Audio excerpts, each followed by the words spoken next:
ഒന്ന് KPCC working president Shafi Parambil MPയെ ആക്രമിച്ച് പരിക്കേൽപ്പിച്ച police ഉദ്യോഗസ്ഥരെയും പ്രതികളായവരെയും സംരക്ഷിക്കുകയാണ് കേരള ഗവൺമെന്റ് ചെയ്യുന്നത്. ഷാഫിക്കെതിരെയും കോൺഗ്രസ് പ്രവർത്തകർക്കെതിരെയും സമാധാനപരമായ പ്രതിഷേധ ജാഥ നടത്തിയവർക്കെതിരെ സ്ഫോടക വസ്തുക്കൾ എറിഞ്ഞു എന്ന കള്ളക്കേസുണ്ടാക്കി കുറെ കോൺഗ്രസ് പ്രവർത്തകരെയാണ് പോലീസ് അറസ്റ്റ് ചെയ്തിട്ടുള്ളത്. ഒരു പ്രതിഷേധ പ്രകടനത്തില് സ്ഫോടക വസ്തു എറിഞ്ഞാൽ ആ വ്യക്തികളെ അപ്പം തന്നെ പോലീസിന്റെ ശക്തമായ സാന്നിധ്യമുള്ള സ്ഥലത്ത് അവരെ അറസ്റ്റ് ചെയ്യാമല്ലോ, അവരെ പിടികൂടാമല്ലോ.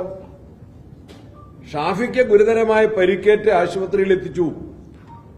അതിൽ വ്യാപകമായ പ്രതിഷേധം കേരളത്തിൽ ഉയർന്നു വന്നു. രാഷ്ട്രീയത്തിനുപരിയായ പ്രതിഷേധം ഉയർന്നു വന്നു. അതിൽ നിന്ന് രക്ഷപ്പെടുന്നതിനുള്ള ഒരു ശ്രമമെന്ന നിലയിലാണ് കള്ളപ്രചരണങ്ങളും കള്ളക്കേസുമായിട്ട് CPM നേതൃത്വം വന്നിട്ടുള്ളത്. എന്താണ് ഷാഫി പറമ്പലിനോടുള്ള വിരോധം? എല്ലാവർക്കും അറിയാം.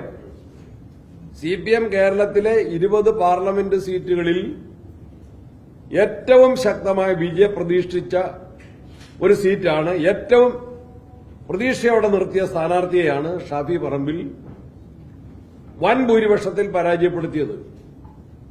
ഒരു MP എന്ന നിലയിൽ ഷാഫി പറമ്പിൽ പാർലമെന്റിന്റെ അകത്തും പുറത്തും നടത്തിക്കൊണ്ടിരിക്കുന്ന ജനകീയ പ്രശ്നങ്ങളിലെ ഇടപെടലുകളും ഷാഫിയുടെ രാഷ്ട്രീയ നിലപാടുകളുമെല്ലാം CPMന് തലവേദന ഉണ്ടാക്കുന്നു.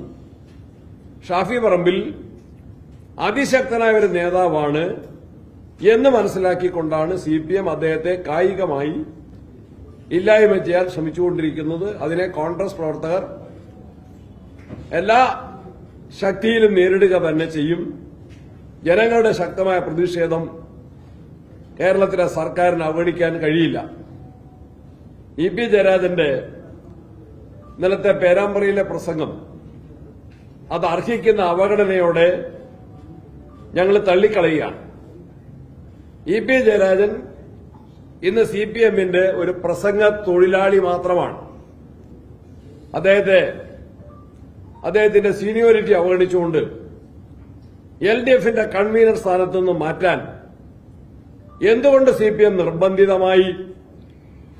അദ്ദേഹം ആവശ്യപ്പെട്ട അദ്ദേഹത്തെക്കാൾ ജൂനിയറായ ഒരാളെ പാർട്ടി സംസ്ഥാന സെക്രട്ടറിയും പോളിറ്റ് ബ്യൂറോ അംഗവുമാക്കി വെച്ചതിനെതിരെ അദ്ദേഹം കുറെ ദിവസങ്ങളിൽ പ്രതിഷേധവുമായിട്ട് അദ്ദേഹം നടന്നല്ലോ.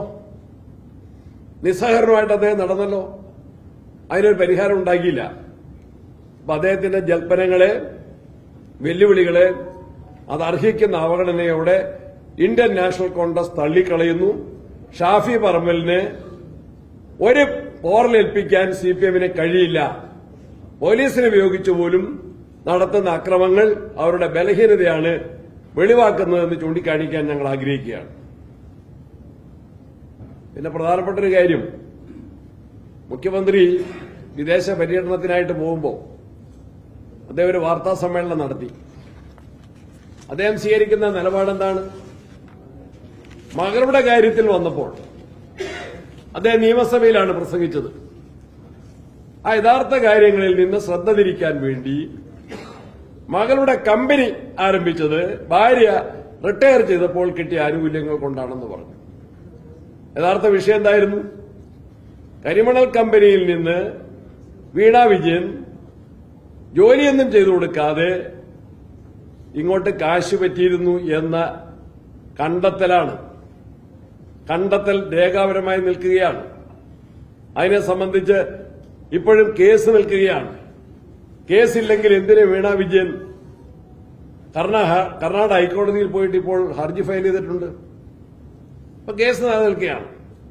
മുഖ്യമന്ത്രി അക്കാര്യത്തിൽ നിയമസഭയിൽ പറഞ്ഞ പ്രസ്താവന എന്തായിരുന്നു? ഈ യഥാർത്ഥ വിഷയത്തിൽ നിന്നെല്ലാം ഒളിച്ചോടി മാർക്സിസ്റ്റ് അണികളെ ഒരുപക്ഷെ അദ്ദേഹത്തിന് അത്തരത്തിലുള്ള മലക്കം മറിയൽ കൊണ്ട് തെറ്റിദ്ധരിപ്പിക്കാൻ ഒരു പരിധിവരെ കഴിഞ്ഞേക്കും. എന്നാൽ അതുപോലെ സാധ്യമല്ല. എല്ലാവർക്കും അറിയാം ആ കാര്യത്തിൽ മുഖ്യമന്ത്രിയുടെ മകൾ അനർഹമായ സ്വത്ത് സമ്പാദിച്ചു എന്നത് പ്രകടമായിട്ടുള്ളൊരു കാര്യമാണ്, തർക്കരഹിതമായ ഒരു കാര്യമാണ്, ഏവരും അംഗീകരിക്കുന്ന കാര്യമാണ്. അതിനെ എത്ര വെളുപ്പിക്കാനും എത്ര ന്യായീകരിക്കാനും ശ്രമിച്ചാലും വിലപ്പോവില്ല.